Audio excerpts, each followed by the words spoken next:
오늘은 내 마음 그리스도의 집, 내 마음 그리스도의 집이라는 제목으로 말씀의 은혜를 나누겠습니다. 오늘 본문 말씀을 가지고 이번 주 말씀을 어떻게 전할까 제 나름대로 열심히 이제 말씀을 준비하면서 고민하다가 2023년도 마지막 주일을 보내는 시간이니까 우리가 새로운 한 해를 맞이하기 전에 이전 것들을 잘 정리하고 넘어갈 필요가 있겠다라는 생각 가운데서 마음 정리하기라는 그런 주제를 가지고 말씀을 준비하게 되었습니다. 그래서 오늘 말씀의 주제는 우리 마음 정리하기예요. 마음을 정리하기. 여러분, 그렇다고 해서 제가 이 말씀을 억지로 이 마음이라는 주제에 짜 맞춰가지고 본문을 그렇게 해석한 것이 아니라 오늘 본문 말씀의 핵심 주제를 물론 여러 가지로 여러 가지 시각으로 보고 풀이할 수 있지만 저는 이 마음이라는 주제를 가지고 이 본문을 해석했다라는 거죠. 그래서 왜냐하면은 여기 보면은 예수님께서도 오늘 바리새인들과의 논쟁을 하실 때 이들이 품고 있는 가장 잘못된 문제들이 이들의 마음의 문제다라고 얘기하고 계시기 때문인 거예요. 제가 마음과 관련된 말씀을 준비하면서 제가 도움을 받고 있는 네이버 기독교 카페가 있거든요. 거기에 올라온 이제 마음과 관련된 그런 글들을 읽으면서 정말로 사람들이 많은 분들이 마음의 아픔과 상처, 고민과 갈등을 가지고 살아가고 있구나 라는 것들을 알게 되고 또 확인하게 되었습니다. 어떤 분이 이런 글을 올렸어요. 거기에 보니까 예수님을 믿고 난 뒤에 성경에서는 내 이웃을 내 몸과 같이 사랑하라 라고 이렇게 말씀하고 있는데 자기는 도저히 이웃에 대해서 관심이 없다는 거예요. 자기 일도 바쁘고 자기 삶에 집중하고 살아가기도 힘든데 어떻게 이웃에 관심을 가지고 이웃을 사랑해야 되는지를 잘 모르겠다는 거죠. 그러니까 이웃에 대해서 인색한 자신에 대해서 마음이 참 괴롭다라고 그렇게 어떤 분이 토로를 해요. 또 어떤 분은 이렇게 얘기해요. 아버지에 대한 그 미움 때문에 마음이 너무 고통스럽다라는 거죠. 이 청년은 이제 아버지가 어릴 때부터 일을 안 했대요. 일도 안 할 뿐만 아니라 그러니까 일을 안 하니까 돈을 안 벌어왔겠죠. 그렇다고 그러면 일을 하려고 하는 생각이라도 있어야 될 거 아니에요. 그런 생각도 없대요. 그러면서 술을 먹고 이 가족들한테 맨날 그러니까 전문 용어로 꼬장이라고 하죠. 그러니까 가족들에게 행패를 부리는 아버지였던 거죠. 그러니까 늘 그렇게 남봉꾼처럼 가정을 뒤집어 엎는 그 아버지가 미울 수밖에 없는 거죠. 근데 예수를 믿게 되면서 이 청년이 이제 아버지를 전도해야 되는데 여러분 아버지를 전도하려면 그를 사랑해야 되잖아요. 근데 사랑하는 마음이 안 생기는 거죠. 더 쌀쌀맞게 대하고 그 아버지가 더 미운데 자기 마음에서 어떻게 해야 될지 모르겠다라고 하며 자신의 마음속에 있는 고통을 토로하는 것을 보았습니다. 하나만 더 해볼까요? 어떤 분은 사람들과의 관계에서 겪는 마음의 고통에 대해서 이렇게 이야기를 해요. 자기의 주위 사람들과의 관계를 맺을 때에 사람들이 자기에게 상처를 주면은 그 상처를 받은 대로 자기가 얼마 안 지나서 똑같이 그 사람에게 상처를 주면서 그 사람에게 복수를 하게 되더라는 거죠. 대갚아 주더라는 거예요. 왜 이렇게 됐냐면 어릴 때 이분은 자라올 때 이분은 여성분이었던 것 같아요. 그런데 자라오면서 친구들에게 많이 놀림을 받고 상처를 받으면서 그런 트라우마로 인해서 이게 그런 복수심이 마음속에서 저절로 생겨났던 거죠. 그래서 나는 당하고는 살 수 없어 라고 생각하면서 그런 상대방에게 똑같이 상대방을 상처 입히는 일들을 행하고 그리고 나면은 그러면 마음이 좋을 것 같잖아요. 그런데 너무 괴롭다라는 거예요. 자기 자신이 너무 혐오스럽고 밉고 싫은데 그런 싫은 자신인데도 불구하고 그게 그냥 자기 방어 기제 같은 거죠. 저절로 자기 속에서 그렇게 누가 나에게 좀 못됐게 하면은 그 못됐게 된 걸 똑같이 대갚아주는 그런 일들이 발생하게 되더라는 거죠, 여러분들. 그래서 자기 마음을 다스릴 수 없어서 너무나 고통스럽고 괴롭다 이렇게 이야기를 해요. 여기를 들으시면서 공감되지 않나요? 사실은 우리들이 그렇죠. 우리들의 마음이 그렇죠. 여러분, 우리는 우리의 마음을 우리 뜻대로 우리가 우리의 의지를 가지고 다스리면 좋을 것 같은데 그렇게 안 돼요. 그죠? 마음 하나도 우리의 의지대로 이게 다스려지지 않죠. 그래서 우리는 도대체 마음이 뭐길래 이렇게 마음 하나 잡지를 못해서 아파하고 괴로워하는지 우리가 이제 생각해 봐야 되죠. 그래서 오늘 첫 번째 주제가 바로 이런 주제예요. 오늘 본문은 이런 마음에 대한 기본적인 질문을 가지고 말씀이 우리가 살필 수가 있는데요. 오늘 본문의 내용은 그렇게 어렵지가 않아요. 바리새인들이 예수님께 나와가지고 예수님의 제자들이 음식을 먹을 때에 이게 손을 씻고 먹는 전통이 있는데 손을 안 씻고 그냥 먹은 거죠. 그러다 보니까 이게 그들이 말하는 장로들의 유전이라고 하거든요. 이런 이 유전을 갖다가 지키지 않고 전통을 지키지 않은 거예요. 그래서 너희들은 왜 이 장로들의 전통을 지키지 않느냐라고 논쟁을 벌이게 되었고, 예수님은 여기에 대해서 너희들 정말 중요한 것은 너희들 손을 씻는 것이 아니라 너희들의 마음을 깨끗이 해야 된다 라고 가르쳐 주시는 거죠. 사람을 더럽게 하는 것은 손이나 발이나 음식이 아니라 너희 마음이다, 이렇게 말씀하시는 교훈 내용이 오늘 본문의 전체적인 줄거리입니다. 그래서 예수님께서는 계속 오늘 본문에서도 보면 이 마음의 문제를 계속 지적하셔요. 여기 8절 한번 볼까요? 마태복음 15장 8절 읽어봅시다. 시작. 이 백성이 입술로는 나를 공경하되 마음은 내게서 멀도다. 그죠? 마음의 문제를 얘기하고 있죠. 18절도 읽어봅시다. 시작. 입에서 나오는 것들은 마음에서 나오나니 이것이야말로 사람을 더럽게 하느니라. 19절도 시작. 마음에서 나오는 것은 악한 생각과 살인과 간음과 음란과 도적질과 거짓 증언과 비방이니 이런 것들이 사람을 더럽게 하는 것이요. 이렇게 나오죠. 그러니까 모든 문제의 발단이 어디로부터 온다는 거죠? 마음으로부터 시작하다라는 거예요. 자, 그럼 이제 우리 말씀을 들어가 보겠습니다. 좀 더 깊게. 첫 번째 주제죠. 마음이 뭐냐라는 거예요. 마음이 뭐냐. 이 한국 문화 대백과 사전에 보니까 이렇게 나와 있어요. 마음을 인간의 정신 활동이다라고 정의를 해요. 그래서 사람의 내면에서 성품과 감정과 의사와 의지를 포함하는 주체로서 마음은 지각하고 사유하고 토론하고 판단하며 자신을 통제하는 역할을 한다, 이렇게 나오죠. 쉽게 말해서 이 마음은 우리가 생각하고 판단하는 모든 정신활동의 주체다라고 말을 해요.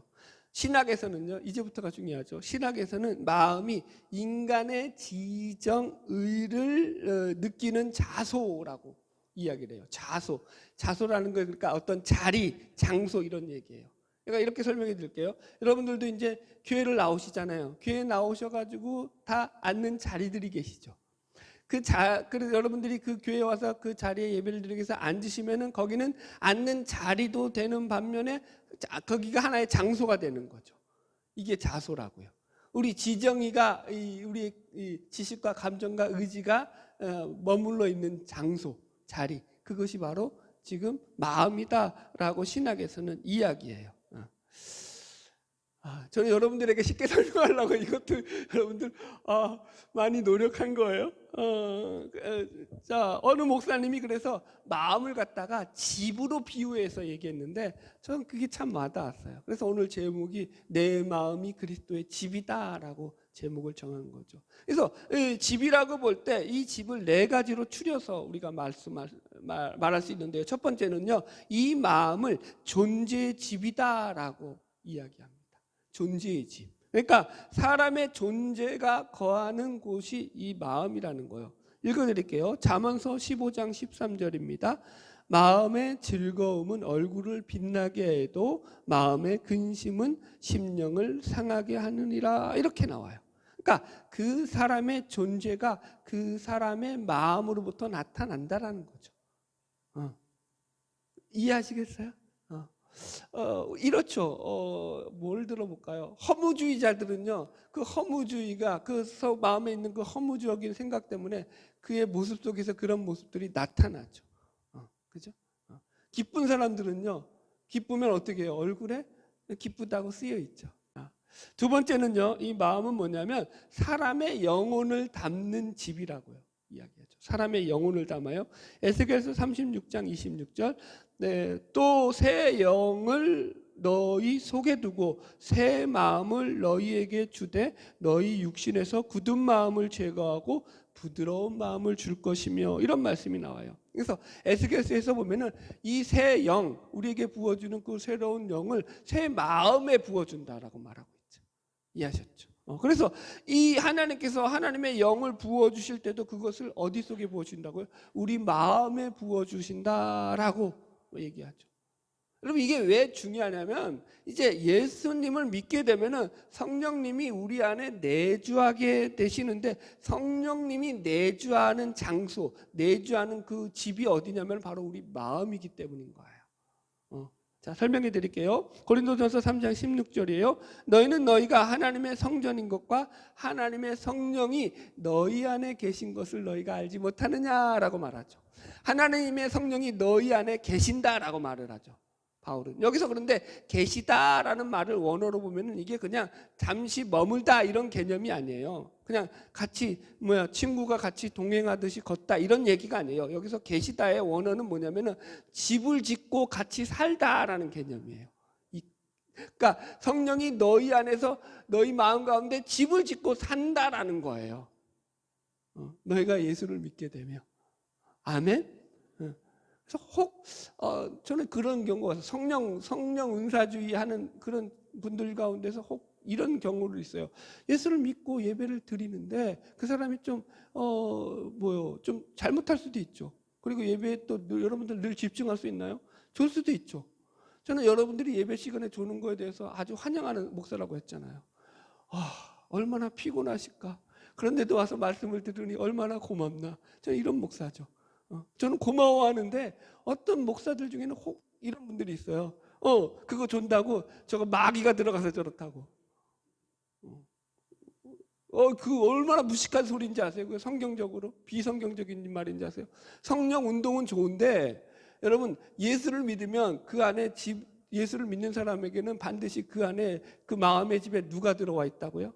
성령님이 들어와 있는 상태라고요. 거기에는 마귀가 들어와요? 못 들어와요? 못 들어요. 그런데 그 안에 마귀가 있다 그러면 돼요? 안 돼요? 그건 아주 비성경적인 얘기죠. 무슨 말인지 알겠죠? 저는 그래서 마귀 운운하는 사람 치고 진짜로 신령한 사람 별로 못 봤어요.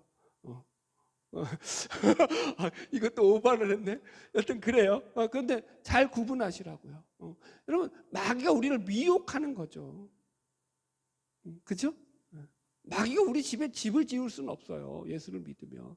믿으시기 바랍니다. 그래서 이 성령, 영혼을 담는 집이 바로 이 마음이라는 것이고요. 세 번째는요, 마음을 생명의 집이라고 얘기하고 있죠. 잠언서 4장 23절, 무릇 지킬 만한 것 중에서 더욱더 내 마음을 지켜라. 생명의 근원이 여기서 나느니라. 그죠? 마음은요 생명의 근원이 나오는 곳이라는 거죠. 그러니까 생명의 근원이 되는 집, 장소가 바로 이 마음이라는 것이고요. 네 번째 마음은 믿음의 집이라고 얘기해요. 믿음의 집. 이것도 아주 중요해요. 로마서 10장 10절을 보면은 사람이 마음으로 믿어 의에 이르고 입으로 시인하여 구원에 이르느니라 라고 말하죠. 그래서 여기서 마음으로 믿어, 그죠? 마음으로 뭐 하는 거라고요? 믿어 의에 이른다고요. 믿는 게 어디로부터 온다고요? 마음으로부터 온다고요. 그러니까 우리의 믿음을 끌어내는 그 근원이 되고 그 힘이 되고 그 에너지라고 하면 좀 그렇나요? 여튼 간에 그런 동기가 되고 그런 것들을 나오게 하는 그 근원이 어디로부터 온다고요? 마음에서 나온다고요. 그래서 믿음의 근원이 되는 그 그게 바로 마음이다라고 해서 이 마음을 믿음의 집이라고도 말할 수 있습니다. 자, 보세요. 제가 네 가지 얘기 드렸죠. 첫 번째, 마음은 존재의 집이고요. 두 번째, 영혼을 담는 집이고요. 세 번째, 생명의 집이고요. 그다음에 마지막으로 믿음의 집이고, 그죠? 여러분 보세요. 이런 것만 해더라도 벌써 그러면 이 마음이 얼마나 중요한지를 우리가 알 수 있죠. 마음만큼 중요한 게 없죠. 그러니까 마음 하나 잘 다스리면요, 여러분, 그죠? 이건 어마어마한 일이에요. 그런데 문제는 우리가 마음을 잘 다스릴 수 있느냐라는 거예요. 없다라는 거죠. 그래서 지금 이제 오늘 말씀을 우리가 전하는 거죠. 그래서 오늘 본문에서도 예수님께서는 이런 우리 인간들의 마음을 제대로 다스리지 못해서 생겨나는 문제들로서 인간들이 부패하고 더러워진 마음이 그래서 그 인간의 문제가 된다라고 지금 우리에게 계속 이야기를 하시는 거예요. 그 이야기를 지금 예수님은 고르반 가지고 이야기를 하거든요. 자, 한번 읽어볼까요? 본문 말씀 마태복음 15장 5절로 6절이에요. 같이 읽겠습니다. 시작. 너희는 이르되 누구든지 아버지에게나 어머니에게 말하기를 내가 드려 유익하게 할 것을 하나님께 드림이 되었다고 하기만 하면 그 부모를 공경할 것이 없다 하여 너희의 전통으로 하나님의 말씀을 폐하는도다. 이렇게 나와요. 자, 이제 말씀을 설명해 드릴게요. 여기서 고르반이라는 게 뭐냐면 하나님께 드림이 되었다라고 하는 말이 고르반이에요. 이 고르반은 히브리어 코르반, 하나님께 드린 예물, 하나님께 드린 헌물이라는 말이에요. 하나님께 바친 헌물. 그래서 이 헌물을 고르반이라는 말이 음역대로 와서 고르반이라고 지금 말하는 거거든요. 그래서 이게 구약 시대 후기에 오면은 그때는 이제 이 말이 어떻게 사용되냐면은 하나님께 드려지는 이 헌물을 사람들이 함부로 사용할 수 없다라는 금지와 억제의 목적으로 고르반이라는 말이 사용을 돼요. 그러다가 이게 더 발전이 돼서 이제 신약 시대에 와서는 바리새인들이 이 고르반이라는 말을 악용하여 가지고 부모에 대한 의무마저도 게을리하는 명분으로 삼게 되었다라는 거죠. 금지와 제약이라는 그런 어떤 규율 때문에 이런 거죠, 여러분. 고르반 서약을 하게 됐을 때 교묘한 점이 뭐냐면은 이거 언제 지키는지에 대한 그런 규정이 없는 거예요. 고르반 서약을 해놓고 난 하나님께 나의 모든 재물을 하나님께 다 바칠 거야라고 서약을 했어요. 그 서약 때문에 이제 부모를 섬기지 않아도 되는 거예요. 이 재물은 누구께 드려진 거예요? 하나님께 드려진 거니까 나는 그 부모를 섬기지 않아도 된다라는 그런 더 큰 상위법이기 때문에 하위법을 이겨버리는 거죠. 그런데 정작 언제 바쳐도 상관이 없는 거예요. 그러니까 언제 바치죠? 자기 마음대로 살다가, 그죠? 자기 쓸 거 다 쓰다가 자기가 죽일 때 자기가 죽고 나면 바쳐라 이런 거죠. 여러분들, 못됐지 않아요, 인간이? 아무리 법이 좋아도요, 여러분 인간의 그 속이 못되면 여러분들 이게 답이 없는 거죠. 그래서 예수님은 이렇게 얘기하는 거예요. 너희들이 눈 가리고 아웅하고 있다. 아무리 깨끗한 척 해봐야 너희 마음속이 시커먼 거 나는 다 안다. 이렇게 얘기하시는 거죠. 그래서 예수님께서도 말씀을 통해서 이것으로 인해서 너희들이 하나님의 말씀을 폐하는도다 라고 얘기하고 있죠. 오히려 하나님의 말씀을 지키는 게 아니라 하나님의 말씀을 폐하는 거예요. 여러분, 제가 여러분들에게 헌금 많이 하라고 한 번이라도 얘기하던가요? 저는 오히려 여러분들에게 헌금하지 말라고 얘기하죠. 교회 사장이 어렵건 뭐 그건 교회 문제지 여러분들의 문제가 아니잖아요. 헌금은 내가 하나님 앞에서 내가 누린 기쁨과 감사 때문에 하는 거지 의무적이고 억지로 하는 게 아니라고요. 여러분, 그런 헌금을 하지 마세요. 여러분들에게 힘들어져요. 아니, 살기도 힘들어 죽겠는데 왜 억지로 헌금해가지고 또 삶을 피곤하게 하시냐고요.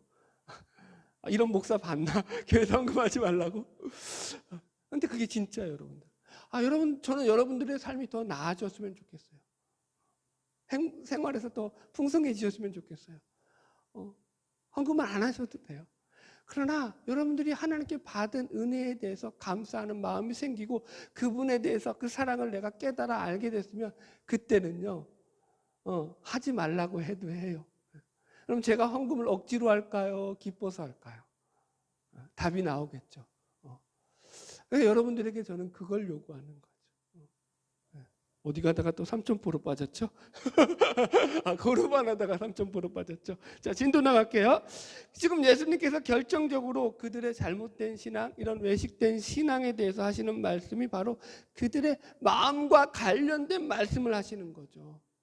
자, 7절, 8로 9절 7절까지 읽어봅시다. 다 같이 7절로 9절 시작. 외식하는 자들아, 이사야가 너희에 관하여 잘 예언하였도다. 일러스되 이 백성이 입술로는 나를 공경하되 마음은 내게서 멀도다. 사람의 계명으로 교훈을 삼아 가르치니 나를 헛되이 경배하는도다 하였느니라 하시고. 예, 여기서 보면은 예수님께서 뭐라고 한다고요? 이사야 선지자의 그 말을 인용해 가지고 이 백성이 입술로는 나를 공경하되 마음은 나에게서 멀다라고 얘기해요. 그러니까 마음에 문제가 생기는 그 원인이 뭐라고요? 본질이 뭐라고요? 그들의 마음이 하나님으로부터 떠나 있기 때문이다. 하나님으로부터 멀어져 있기 때문이다 라고 얘기하는 거죠. 이게 이제 오늘 두 번째 주제가 되는 거예요. 첫 번째 마음에 대해서 살폈고요. 두 번째는 이 마음속에 있는 고르반이에요. 우리 마음속에 있는 우리 이 바리새인들만이 아니라 우리 마음속에도 다 이런 고르반이 있다라는 거예요. 자, 8절 말씀을 조금만 더 묵상해 볼게요. 이 백성이 입술로는 나를 공경한다라고 말하고 있죠. 여기서 입술이라는 것은 형식이고 외형이고 명분이에요. 그러니까 이 바리새인들의 모습처럼 겉으로 보여지는 것, 사람들에게 보여지는 외형의 집은 아주 잘 꾸며져 있다라는 거죠. 그래서 사람들이 그 모습을 볼 때, 야, 저 사람은 참 신앙이 좋은 것 같아. 저 사람의 신앙은 참 하나님을 잘 믿는 사람인 것 같아 라고 그렇게 사람들을 속일 만큼 겉으로 외형적으로는 잘 꾸며져 있다라는 거죠. 그런데 본질은 뭐죠? 그 마음은 내게서 멀도다. 마음, 그 사람의 속에 있는 그 속집은요, 존재의 집이죠. 생명의 집이죠. 영혼의 집이죠. 그 집은 어떻게 되는 거예요? 하나님이 들어가 있지 않은 거예요. 거하고 계시지 않는 거예요. 그 영혼의 마음의 집은 주인이 자기인 거죠. 그래서 하나님은 저기 들녘 밖에 세워놓고 그래놓고는 이제 자기 마음대로 조정하는 거죠. 혹은 이런 분들이 많을 거예요 아마. 그냥 하나님을 손님으로 초청해 두신 거죠. 자기 마음에 하나님을 손님으로 초청을 해가지고 가끔 일이 있을 때만 이제 어드바이스를 구하는 거죠. 하나님 앞에 조언을 구하는 거죠. 하나님 어떻게 할까요? 그리고는 나머지는 자기가 다 알아서 해결을 하죠. 여러분, 하나님이 손님으로 있는 것도 지금 하나님 앞에서 멀어져 있는 거라고요. 자, 그럼 여러분들 보세요. 이런 우리 마음속의 고르반의 문제가 우리 속에는 없냐라는 거죠, 여러분. 여전히 있겠죠. 여전히 있겠죠. 우리도 오늘날 우리가 이렇게 주일날 주님 앞에 나와서 예배를 드리고 나름대로 열심히 하나님을 섬기려고 애쓰며 노력하며 신앙생활을 하려고 그렇게 몸부림치고 있죠. 그런데 문제는 마음은 어떠냐라는 거죠. 여러분들의 마음은 어떠신가요? 여러분들, 우리의 마음도 우리가 예배드리고 있는 이런 모습처럼 정말로 하나님을 높이고자 하고 하나님을 가까이 하고자 하고 하나님을 우리 마음의 집의 주인으로 모시고자 하는 그런 마음으로 그 마음이 가득 차 있느냐라는 거죠, 여러분. 이게 사실은 신앙의 본질이라는 거죠, 여러분. 앞에서 제가 마음의 고통을 토로했던 분들의 이야기를 조금 드렸잖아요. 이분들이 참 그래도 저는 뭐라 그럴까요? 참 좋게 보였어요. 왜 그러냐면 이분들은 그래도 자기 자신의 마음에 대해서는 솔직한 거 아니에요. 자기 마음을 가식적으로 꾸미지 않는 거 아니에요. 내 마음은 이렇게 고장나 있어요. 내 마음은 이렇게 망가져 있어요. 이걸 어떻게 해야 될지 모르겠어요 라고 고민하는 거죠. 그렇기 때문에 여러분, 이 고민이 있으니까 자기 마음을 새롭게 할 수 있는 거예요. 문제는 많은 사람들이 이런 마음에 고장나 있음에도 불구하고 이 고장나 있음을 고치려 하고 있지 않다라는 거죠. 고장난 대로 살아가고 있다라는 거죠. 사실은 이게 큰 문제 아니겠어요, 여러분? 그래서 이제 오늘 세 번째 주제는 우리를 더럽게 하는 그 마음에서 나오는 것들에 대해서 이야기를 드리려고 해요. 자, 우리가 마음에 있는 문제들을 예수님께서는 계속해서 이야기하시죠. 여기 10절로 11절 읽어봅시다. 다 같이 읽겠습니다. 마태복음 15장 10절로 11절 시작. 무리를 불러 이르시되 듣고 깨달으라. 입으로 들어가는 것이 사람을 더럽게 하는 것이 아니라 입에서 나오는 그것이 사람을 더럽게 하는 것이라. 입에서 나오는 것이 뭐죠? 마음에서 나오는 것이다. 그것이 사람을 더럽게 한다 말씀하시죠. 그러면서 이제 15절부터 이 베드로에게 이것을 풀어드립니다. 자, 15절로 18절까지 읽읍시다. 시작. 자, 베드로가 대답하여 이르되 이 비유를 우리에게 설명하여 주옵소서. 예수께서 이르시되 너희도 아직까지 깨달음이 없느냐? 입으로 들어가는 모든 것은 배로 들어가서 뒤로 내버려지는 줄 알지 못하느냐? 입에서 나오는 것들은 마음에서 나오나니 이것이야말로 사람을 더럽게 하느니라. 아멘. 여러분, 그렇죠? 결국은 우리 마음에서 나오는 것이 우리를 더럽게 한다라고 예수님이 말해요. 왜요? 제가 앞에서 설명했죠. 우리 마음이 곧 우리 존재의 집이고 영혼의 집이고 믿음의 집이기 때문인 거죠. 생명의 근원이기 때문인 거죠. 자, 19절로 20절 마저 읽을까요? 시작. 마음에서 나오는 것은 악한 생각과 살인과 간음과 음란과 도적질과 거짓 증언과 비방이니 이런 것들이 사람을 더럽게 하는 것이요 씻지 않은 손으로 먹는 것은 사람을 더럽게 하지 못하느니라. 아멘. 그래서 마음에서 나오는 것이 우리를 더럽게 한다. 이게 인간의 본질이다. 그러니까 인간의 본질은 뭐라는 거예요? 예수님이 말씀하시는 것은 그 마음에서 더러운 것이 나오는 그런 더러운 존재라는 거죠. 그 본질이 악한 자임을 예수님께서 지금 우리에게 알려주고 계신 거죠. 그래서 우리 인간이 가진 가장 심각한 이 문제, 본질적인 문제는 사실은 외형적인 것이 아니라 우리 안에 있는 이 마음 하나도 제대로 다스리지 못하고 살아가는 것이다라는 거죠. 그래서 바울은요, 자신의 마음을 자기가 다스리지 못하는 것에 대해서 이렇게 토로하고 있어요. 그 위대한 사도 바울도 이야기합니다. 로마서 7장 20절 읽어드릴게요. 만일 내가 원하지 아니하는 그것을 하면 이를 행하는 자는 내가 아니요 내 속에 거하는 죄니라. 그러므로 내가 한 법을 깨달았나니 곧 선을 행하기 원하는 나에게 악이 함께 하는 것이로다.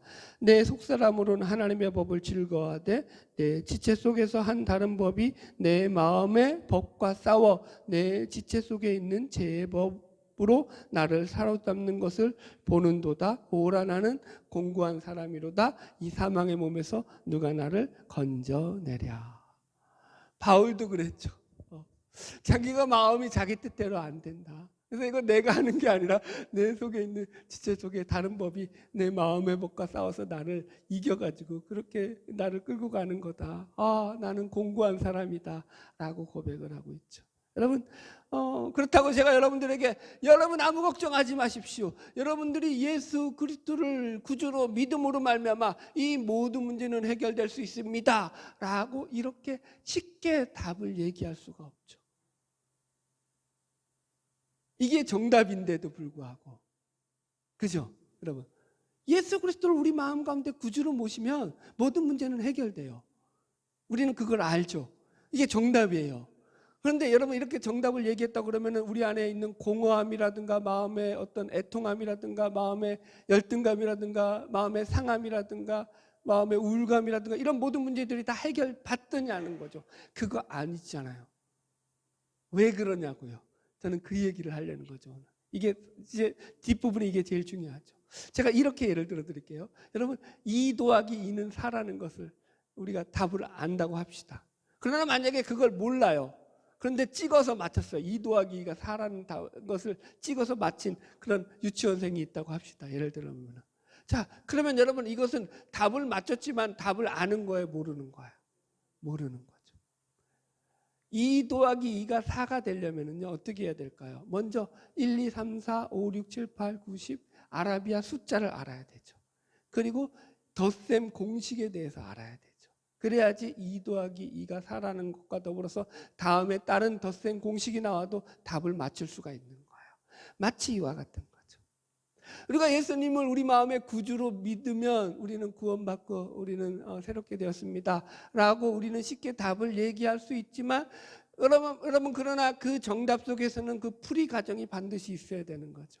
이 풀이 과정을 모르면 어떻게 되는 거예요?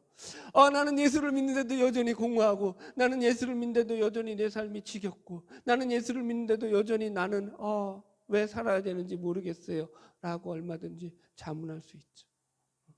저는 지금 이 풀이 과정에 대해서 여러분들에게 지금 마지막으로 설명을 드리려고 합니다. 여러분 보세요.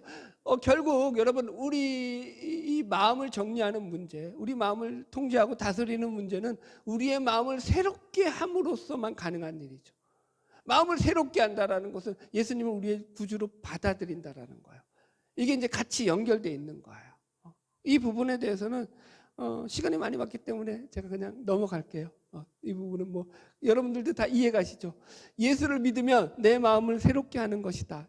다시 따라할까요? 따라합시다. 예수를 믿는 것은 내 마음을 새롭게 하는 것이다. 이건 어렵지 않죠? 궁금하시면 저한테 찾아오세요. 제가 이건 더 자세히 말씀해 드릴게요. 자, 마음을 새롭게 하는 것에 대한 얘기로만 바로 정리를 할게요. 자, 마음을 새롭게 한다라는 것은 무슨 말이냐면은 그 마음의 집의 주인을 예수님으로 모신다라는 거예요. 우리 마음의 집이 있다고요. 우리 마음의 집을 그 주인을 예수님에게 내어주는 것이에요. 이걸 이제 구체적으로 제가 설명을 해드릴게요. 제가 앞에서 마음을 처소고 집이라고 얘기했잖아요. 제가 그렇게 설명했던 이유가 바로 이 부분을 설명하기 위해서요. 여러분 보세요. 예수님을 우리 마음의 구주로 모시고 산다라는 것은 우리 마음의 집에 예수님을 주인으로 모신다라는 거예요. 이래야지 이제 선명하게 들려와요. 자, 제가 이것을 이렇게 설명할게요. 로버트 멍어라는 목사님이 쓴 내 마음 그리스도의 집이라는 책이 있어요. 이건 유명한 베스트셀러고 아주 작은 얇은 책인데 1000만 부 넘게 팔릴 정도로 아주 유명한 책이 되었죠, 여러분들. 이 설교 제목도 그래서 이분의 책 제목을 따온 거예요. 내 마음 그리스도의 집이라는 거죠. 자, 여러분 보세요. 이렇게 이제 설명을 드릴게요. 예수님이 내 마음의 집에 주인으로 들어오게 됐을 때 내 마음의 집에는 과연 어떤 변화가 생겨나느냐라는 거죠. 자, 예를 들게요. 집에 처음에 딱 들어가면은 집은 보통 거실이 있죠. 그러니까 우리 마음의 집의 거실을 한번 상상해 보겠습니다. 보통 가정들의 집에 들어가면 거실에 들어가면 뭐가 있죠? 집에 제일 먼저 TV가 들어오죠. TV가 있죠. 그리고 또 뭐가 있죠? 운동 기구들이 있을 수 있죠. 저희 집은 빨래 널이 기구가 있죠. 너무 지저분했나? 미안해요, 뭐야. 여튼 그런 것들이 있죠. 뭔 얘기라는 거예요? 집집마다 자신들의 어떤 뭐랄까요? 오락과 유의를 즐길 수 있는 것들이 있죠. 그러나 예수님이 우리 집의 주인이 돼서 우리 거실을 꾸민다고 생각해 보십시오. 우리 마음의 거실을 꾸민다고 생각해 보십시오. 그럼 우리의 거실은 어떻게 변할까요? 아마도 여러분들 교제하는 교실에 그 탁자가 놓이게 될 거예요. 그리고 예수님이 그 가운데 서셔서 우리 가족들이 둘러앉아서 예수님과 함께 즐거운 커피도 좋고요, 다가도 좋고요, 그죠? 그런 음료를 마시면서 교제를 나누겠죠. 그분과 따뜻한 사랑에 대한 이야기를 하겠죠. 그분이 나누는 그런 말씀 가운데서 우리는 화목이 뭐고, 그죠? 사랑이 뭔지를 배우게 되겠죠. 자, 두 번째로 넘어가 보겠습니다. 우리 식당이죠, 식당. 그 뭐라고 해야 돼요? 주방으로 가봅시다. 식탁과 주방이 있는 곳으로 가면은요, 우리의 주방은요, 보통 우리가 먹고 싶은 식재료들과 식품들로 차 있죠. 냉장고가 있겠고요, 그죠?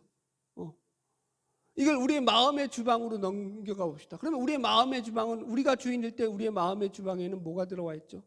그런데 우리가 좋아하는 것들로 돼 있죠. 우리가 좋아하는 탐심들, 그죠? 물질들도 될 수 있겠고요. 또 주식도 될 수 있겠고, 뭐가 있나요? 좋아하는 게 여러분들 여러 가지가 있을 수 있어요. 우리가 좋아하는 것들. 그런 것들이 넘쳐나겠죠. 어떤 사람은 그게 명예나 명성이 될 수도 있고요. 어떤 사람은 인기가 될 수 있고요. 어떤 사람은 가족의 건강과 가족의 평안이 될 수도 있고요. 여러분들이 새해마다 기도 제목을 써낼 때 여러분들 제일 많이 써내는 가족의 건강을 위해서 기도해 주세요, 목사님. 이런 것들이 있을 수 있겠죠. 자, 그러나 식탁을 예수님이 주인된 식탁으로 바꾸어 보죠. 그럼 그 식탁은 어떻게 변할까요? 예수님은 거기에 무슨 음식을 차려 놓으실까요? 사마리아 여인에게 베풀었던 음식을 차려 놓으시겠죠. 하나님의 말씀들, 그 영혼을 살릴 수 있는 좋은 생명의 말씀들로 가득 채워놓으시겠죠. 그리고 그것으로 우리의 영혼을 배불리우시겠죠. 다르죠?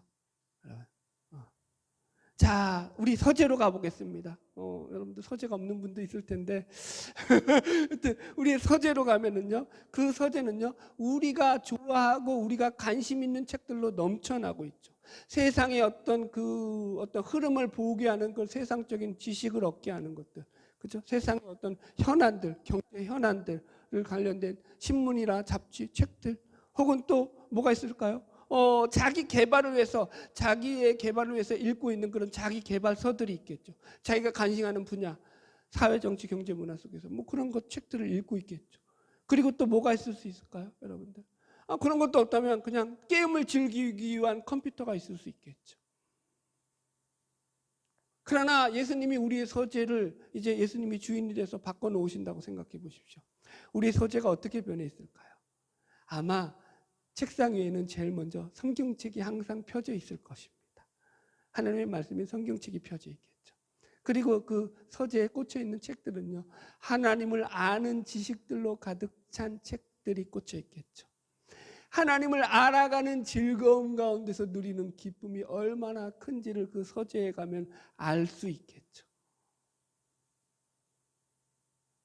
하나님을 알아가는 즐거움이라고요. 신앙은 그거예요, 여러분들.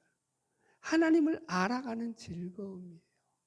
여러분들이 저를 만나고 나서, 저의 설교를 듣고 나서, 저와 교제하고 나서 제일 많이 듣는 소리죠, 이거는. 저는 여러분들에게 하나님을 알리는 일을 하죠. 하나님이 어떤 분이신지를 알리죠. 그분이 얼마나 멋있고 위대하시며 얼마나 좋으시고 사랑이 많으시고 우정이 깊으시고, 이걸 알려드리죠. 그래서 그분의 매력을 여러분들에게 알림으로 말미암아서 그분을 더 좋아하게 만드는 게 제 목적이죠.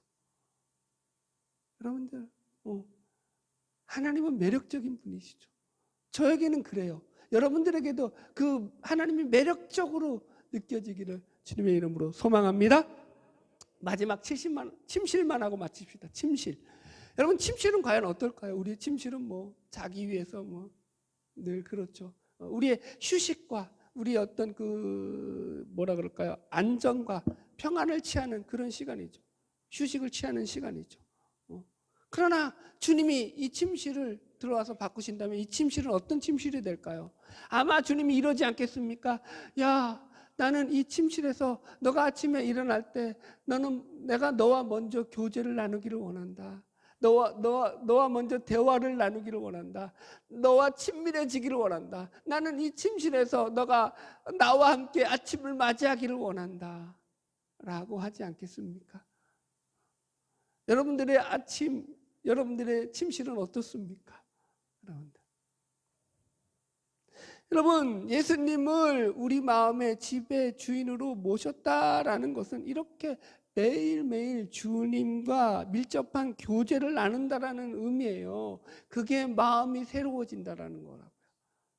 마음을 새롭게 하는 게 내 마음이 갑자기 여기 있던 걸 저기로 가져와가지고 내가 마음을 다져가지고 막 그냥 나는 이제 열심히 살아야 돼가 아니라고요.